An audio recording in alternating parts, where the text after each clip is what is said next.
We're talking about the construction 4.0 revolution. My name is Tal Friedman. I'm an architect, engineer, founder and CEO of Foldstruct. And we're talking about building an AI future, not only in construction, but in, I think, all of our everyday reality. And we have to ask what that means for construction and for the whole building industry. What you see here in the background is some of my personal work in the field of parametric design and how to bridge the gap between architecture, fabrication, and holistic design in that sense. What you're seeing here is a free form structure that is actually made out of folded elements, and that's a part of my personal research. But in this talk, I'm actually going to talk about the effect that we can have when we digitize methods and when we talk about construction as a digital supply chain. So if we talk about bridging the gap between digital design and manufacturing, of course, that naturally leads us to the manufacturing field and to the revolution already taking place in the automotive world. We know that these tools are extremely effective when we're talking about either one-offs when it comes to 3D printing or as a repetitive action when talking about car manufacturing. But when we talk about mass customization, we run into a problem where on the one hand, the robots who are doing repetitive actions no longer fit, whereas 3D printing and advanced manufacturing technologies are only for one-offs and are unscalable.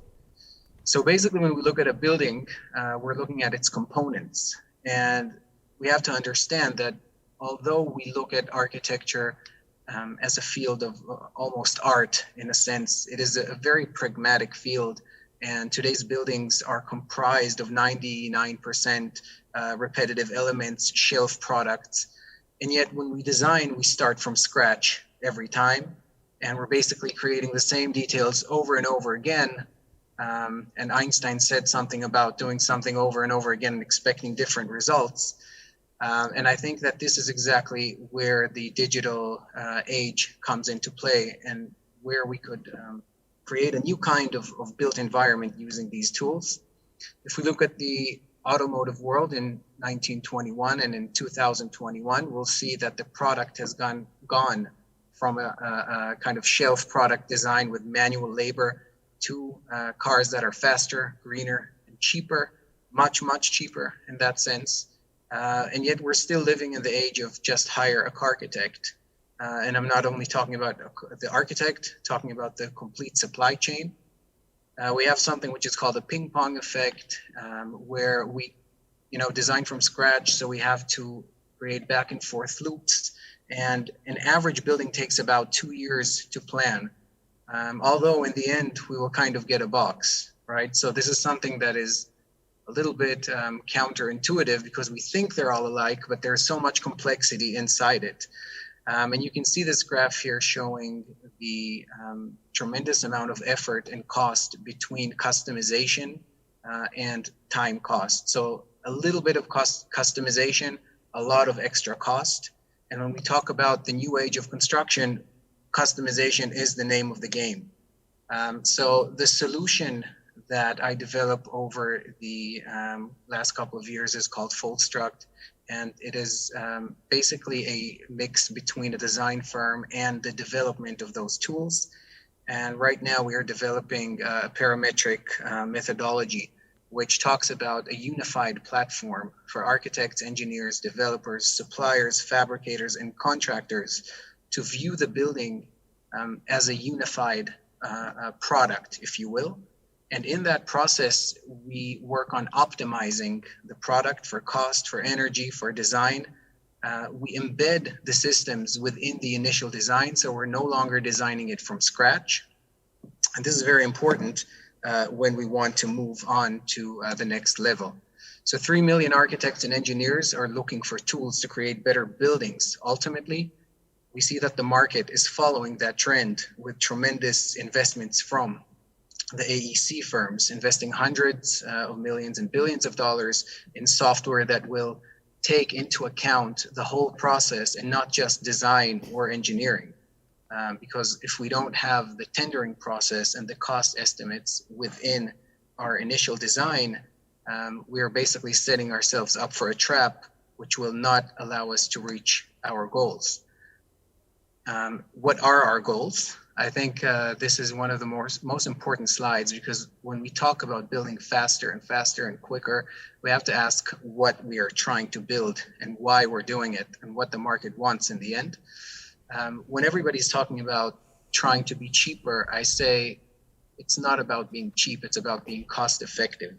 And if we know one thing about real estate, is that there are always customers who are willing to pay extra, and you just have to find a balance between giving that extra and what you charge.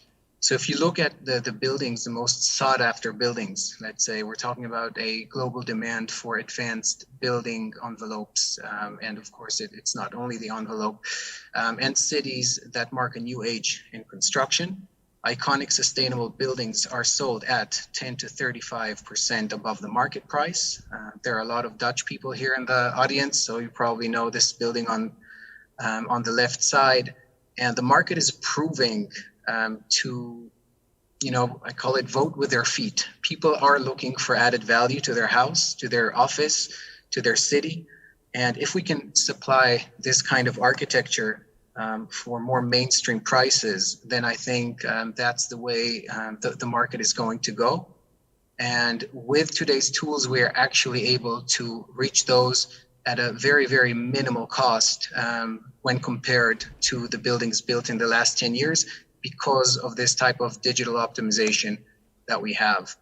If we look at the cities of today, 99% of the buildings look something like this, and that's something that we have to change.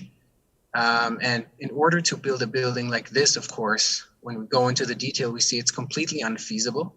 So the question is, how do we find the trade-off between something that is modular enough to be constructed at, I would say, a feasible supply chain and price, and also reach those zero energy goals that we're talking about and iconic design.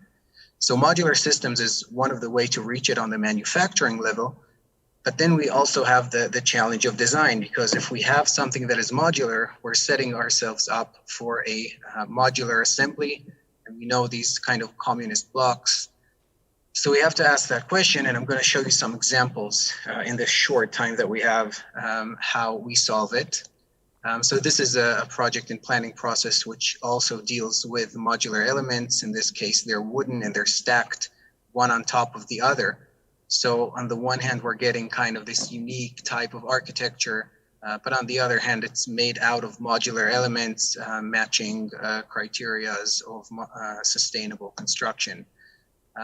What we do digitally, you can see here the ability to take any project and at the click of a button, arrive at something like this. And if I just go back for a second, you can see here that there are no details, and we can actually log as a plugin to any building using its existing I would say, planning sections, and at a one-click solution arrive at something like this. Here you see the details a little bit better. And of course, the design in itself includes all of the fabrication details and all of the supply chain of materials, where we have collaborations with companies who are standing behind us and supporting the ability to provide the building as a product in that sense. You can see here another example of a project that we're working on, which is an adaptable facade, basically taking a curtain wall and then adapting the shading according to different parameters. And here as well, we have to kind of produce a system that is ready for fabrication, very different from the design being done today by an architect and then going to shop around for the who's going to do it and how. 99% of the projects will change their design throughout their life cycle when they come to fabrication.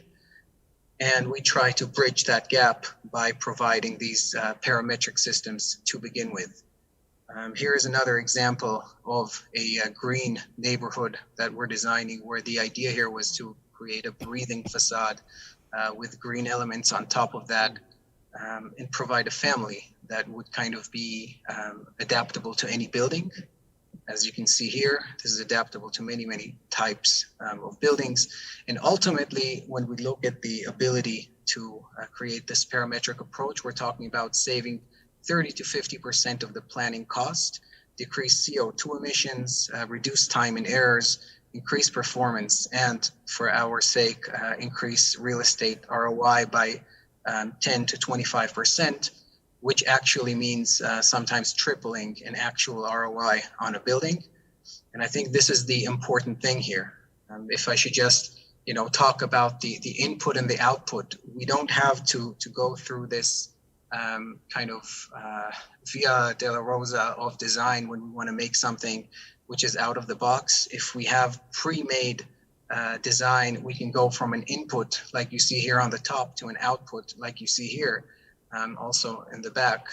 And this is the type of things that we're working on. And we call it click less, design more.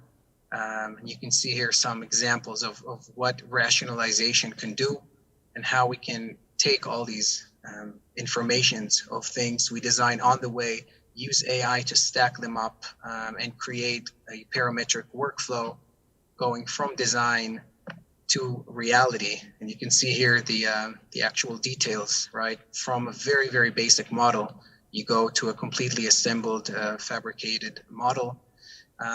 This is basically a couple of designs that we have done that demonstrate this kind of parametric workflow with different types of materials. You can see it here as well. Always trying to find different topologies that would have also an architectural benefit, but also be more fabricatable. Biomimicry is also one of the interesting topics to touch upon because it helps us optimize the design for machines. It's very surprising how nature is so well adapted for fabrication when you learn the logic to it.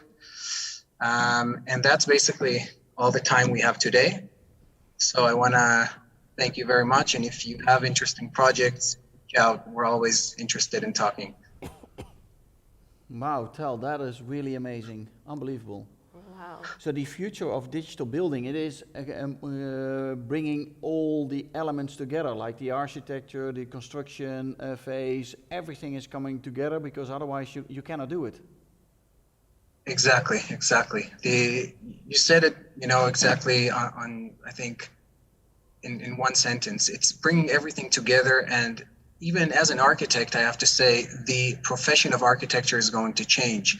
Architects like to talk today about it's my project, right? So it's mine. I think there's no such a discussion anymore. It's a collaborative product. And whoever can bring value to that product, I look at it like a Formula One team, where in the end you have, the car that needs to go and win the race. So things of who's doing what are much less relevant. Everyone is doing exactly what they need to be doing in order to kind of get to the first place. Is that the most challenging part within construction, to get all the silos working together? I think so. Coming from the AEC field as well, which is the software side of things, it's enough that you look at the market and you see that each discipline has its own software. And you have, I would say, 4 or 5, empires of software fighting against one another. And then you have huge interoperability problems. Yeah. If you're talking about Autodesk, Bentley, Trimble, right? If you try to work between them, that is just a glimpse of what's happening in the market. And I think this is a reflection of what's happening between the different stakeholders. Just, to answer your question in one sentence, maybe one last sentence, I would say that today everyone has a conflicting interest. The architect is interested in design, the contractor is interested in saving money, and the real estate developer is only interested in the final profit. So everyone, instead of working together, many times we're clashing. And I think this is the biggest challenge. Yeah, and then in Formula One, you can say you can change the tires in 10 seconds in a pit stop, but that's not fast enough because Red Bull is doing that in 2 seconds. So we need to bring that together to win those, to get those wins out of there. Yeah. Exactly. And I think, this is, Vota, where robotics come into play. And the thing that I like to always give it as an example is automotive manufacturing. And I think if we use digital tools and AI, imagine that these robots are not doing repetitive actions, but they're doing customized action. And every building, as you're designing it, is already programming the robot to make it. I think that's where we're going. Yeah, that's cool. Yeah. That's a little bit what Theo Salet was also talking about, the first speaker this morning from Eindhoven. Yeah, I think that's really where we are going. Yeah. Yeah. Well, and I think it's kind of must be nice for the architects as well. If their original dream or vision can come true without all of the changes and steps, then maybe that's also must be nice for them, right? For sure. For an artist to have their original masterpiece. Yes, with regard to that, I think that one of the challenges here is to work, to give the amount of freedom for an architect to feel creative freedom. But on the other hand, you're also restricting and limiting the design. So, sometimes it's a little bit of a conflict where by restricting, you're giving the freedom. And that kind of causes a mind twist today. How can you be giving me design freedom by limiting me? But then we have to look at the end product and say, what would you get if you did it the free way? You'd get 99% boxes because they would see that they're not so free as they thought. Whereas if they're designing on pre-assembled platforms, they have a much higher odd of reaching their goal. Yeah. Well, thank you very much, Tal. Great speaking to you again, and hope to see you soon. Yes, we will. In Construction 4.0, I'll be glad to see you there.